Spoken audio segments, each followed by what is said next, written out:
Science اور اسلام کا گہرا تعلق ہے۔ اسلام نہ صرف سائنس کو بہت زیادہ اہمیت دیتا ہے بلکہ مثبت طور پر سائنس کے حصول کی حوصلہ افزائی کرتا ہے۔ در حقیقت اسلام سائنس کو انسانی بقا کے لیے ایک لازمی شرط سمجھتا ہے۔ یہ عجیب لگتا ہے کہ ہم عام طور پر مذہب کو سائنس سے مخالفانہ طور پر سوچتے ہیں۔ کیا سائنس اور عیسائیت کے درمیان ایک طویل اور لمبی جنگ نہیں تھی؟ کیا چرچ نے گیلیلیو پر مقدمہ نہیں چلایا؟ لیکن سائنس اور مذہب کے درمیان یہ جنگ خالصتاً ایک مغربی معاملہ تھا۔ اسلام میں ایسی باہمی دشمنی کا کوئی مقابلہ نہیں ہے۔ اس کے برعکس اسلام نے اپنے آغاز سے ہی سائنسی علم کے حصول کی ترغیب دی۔ پیغمبر محمد صلی اللہ علیہ وسلم جو خود پڑھ یا لکھ نہیں سکتے تھے نے اس بات پر زور دیا کہ مادی دنیا کو صرف سائنسی تحقیقات کے ذریعے ہی سمجھا جا سکتا ہے۔ انہوں نے اصرار کیا کہ اسلامی ثقافت علم پر مبنی ثقافت ہے۔ انہوں نے وسیع عبادت پر سائنس کو اہمیت دی اور اعلان کیا 1 گھنٹہ فطرت کا مطالعہ 1 سال کی نماز سے بہتر ہے۔ یہی وجہ ہے کہ اس نے اپنے پیروکاروں کو ہدایت کی کہ سائنسدان کی باتیں سنیں اور دوسروں کو سائنس کے اسباق سے آگاہ کریں اور علم کی تلاش میں چین تک جائیں۔ قرآن مجید جسے مسلمان خدا کا کلام مانتے ہیں اور اسے پیغمبر محمد صلی اللہ علیہ وسلم کے الفاظ سے واضح طور پر ممتاز کرتے ہیں، سائنسی علم پر بہت زور دیتا ہے۔ محمد صلی اللہ علیہ وسلم پر نازل ہونے والا پہلا قرآنی لفظ پڑھو ہے۔ اس سے مراد پڑھنے کی دوسری شکلوں کے ساتھ خدا کی نشانیاں یا فطرت کا منظم مطالعہ کرنا ہے۔ یہ مسلمانوں کے عقیدے کا بنیادی اصول ہے کہ مادی دنیا خدا کی نشانیوں سے بھری ہوئی ہے اور علامات کو عقلی اور معروضی تحقیقات کے ذریعے ہی سمجھا جا سکتا ہے۔ قرآن کا تقریباً 1/3 حصہ سائنسی علم کی تعریف، معروضی تحقیقات اور مادی دنیا کے سنجیدہ مطالعے کے لیے وقف ہے۔ ہر چیز کا علم حاصل کرو۔ قرآن اپنے پڑھنے والوں کو نصیحت کرتا ہے اور دعا کرو اللہ میرے علم میں اضافہ کرے۔ قرآن کی کثرت سے نقل کی جانے والی آیات میں سے ایک یہ ہے، یہ کتاب اللہ زبردست حکمت والے کی طرف سے نازل ہوئی ہے۔ بے شک آسمان اور زمین میں ایمانداروں کے لیے نشانیاں ہیں اور نیز تمہارے پیدا کرنے اور جانوروں کے پھیلانے میں یقین والوں کے لیے نشانیاں ہیں، اور رات اور دن کے بدل کر آنے میں اور اس میں جو اللہ نے آسمان سے رزق نازل کیا پھر اس کے ذریعے سے زمین کو اس کے مر جانے کے بعد زندہ کیا اور ہواؤں کے بدل کر لانے میں عقل مندوں کے لیے نشانیاں ہیں۔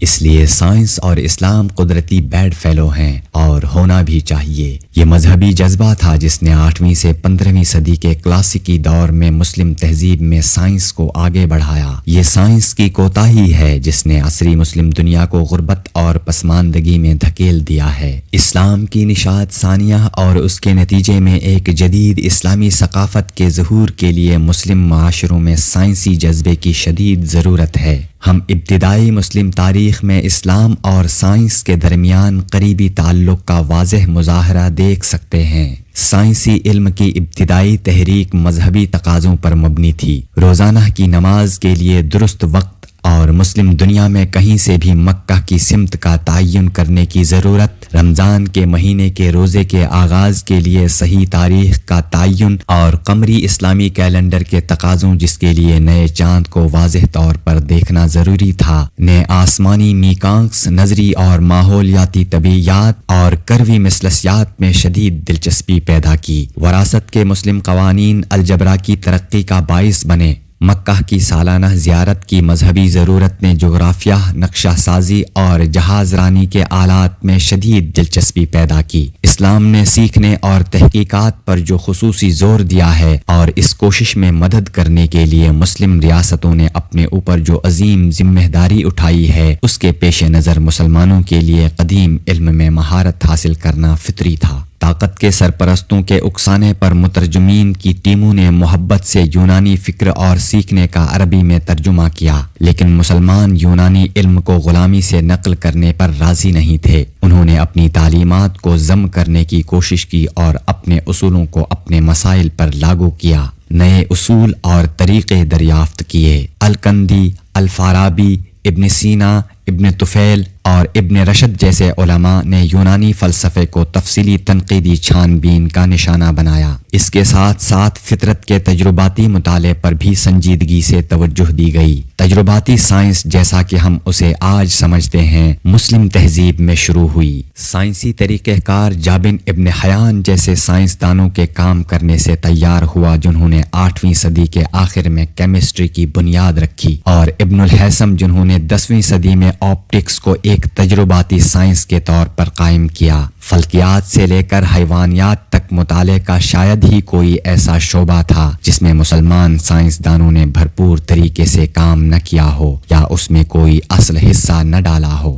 اس سائنسی ادارے کی نوعیت اور وسعت کو 4 اداروں سے واضح کیا جا سکتا ہے جنہیں اسلام کے سنہرے دور کا مخصوص تصور کیا جاتا ہے۔ سائنسی لائبریریاں، یونیورسٹیاں، ہسپتال اور سائنسی مشاہدے کے آلات، خاص طور پر فلکیاتی آلات جیسے کہ آسمانی گلوب، فلکیات، سنڈیلز اور رستگاہیں۔ سب سے مشہور لائبریری ہاؤس آف وزڈم تھی جسے عباسی خلیفۃ المامون نے بغداد میں قائم کیا تھا، جس نے پوری اسلامی سلطنت میں سائنسی علم کو پھیلانے میں فیصلہ کن کردار ادا کیا۔ اسپین میں قرطبہ کے خلیفہ حاکم دوم کی لائبریری میں 4000 جلدوں کا ذخیرہ تھا۔ اسی طرح کی لائبریریاں قاہرہ اور دمشق سے لے کر سمرقند اور بخارا تک موجود تھیں۔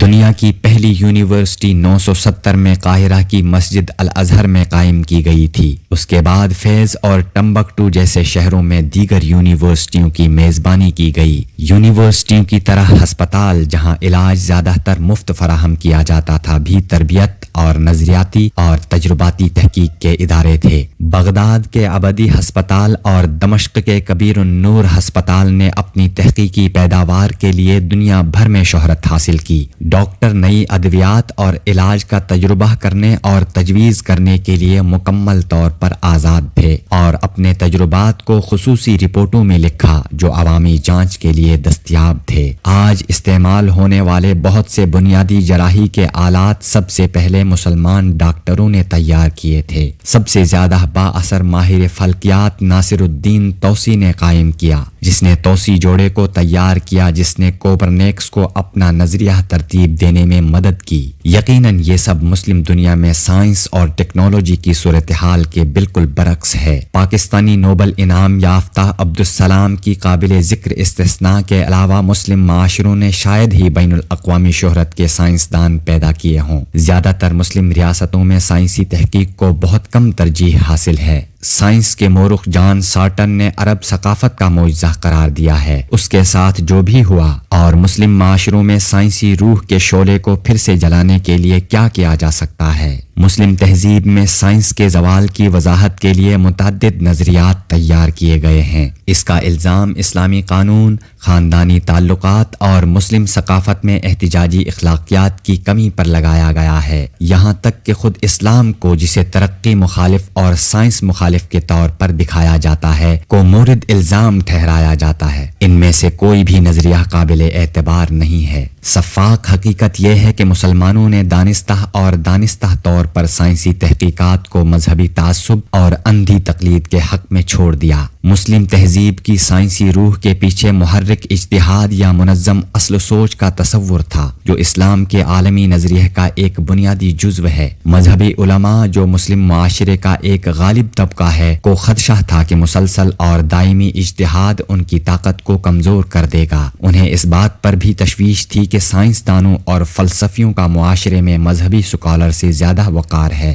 چنانچہ انہوں نے اکٹھے ہو کر اجتہاد کے دروازے بند کر دیے۔ آگے بڑھنے کا راستہ انہوں نے تجویز کیا۔ تقلید یا علماء کی سابقہ نسلوں کے فکر اور کام کی تقلید ظاہر ہے کہ یہ ایک مذہبی حرکت تھی، لیکن اس حقیقت کے پیش نظر کہ اسلام ایک انتہائی مربوط عالمی نظریہ ہے کہ اسلام میں ہر چیز سے جڑی ہوئی ہے، اس کا تمام قسم کی تحقیقات پر تباہ کن اثر پڑا۔ عصر حاضر کے مسلم معاشروں کا اپنے سائنسی ورثے سے گہرا جذباتی لگاؤ ہے۔ یہ لگاؤ اکثر ایک نفسیاتی پیچیدہ بن جاتا ہے جو مسلم دنیا میں سائنس کی معروضی تشخیص میں رکاوٹ بنتا ہے۔ اپنے سائنسی ورثے کے ساتھ وفادار رہنے کے لیے مسلمانوں کو صرف اس کی آگ کی راکھ کو محفوظ رکھنے کے علاوہ اور بھی بہت کچھ کرنے کی ضرورت ہے۔ انہیں اس کے شعلے کو منتقل کرنے کی ضرورت ہے۔ جس طرح تاریخ میں اسلام کی روح کی تعریف اس کے سائنسی ادارے سے ہوئی، اسی طرح مسلم معاشروں کا مستقبل سائنس اور علم کے ساتھ تعلق پر منحصر ہے۔ مسلمانوں کو اجتہاد کے دروازے دوبارہ کھولنے، منظم اور اصل سوچ کی طرف لوٹنے کے لیے شعوری کوشش کرنے کی ضرورت ہے اور سائنس کو وہیں رکھیں جہاں اس کا تعلق ہے، یعنی اسلامی ثقافت کے بالکل مرکز میں۔ ابتدائی قدم کے طور پر مسلمانوں کو یہ سمجھنے کی ضرورت ہے کہ سائنس میں کوئی فوری اصلاحات نہیں ہیں۔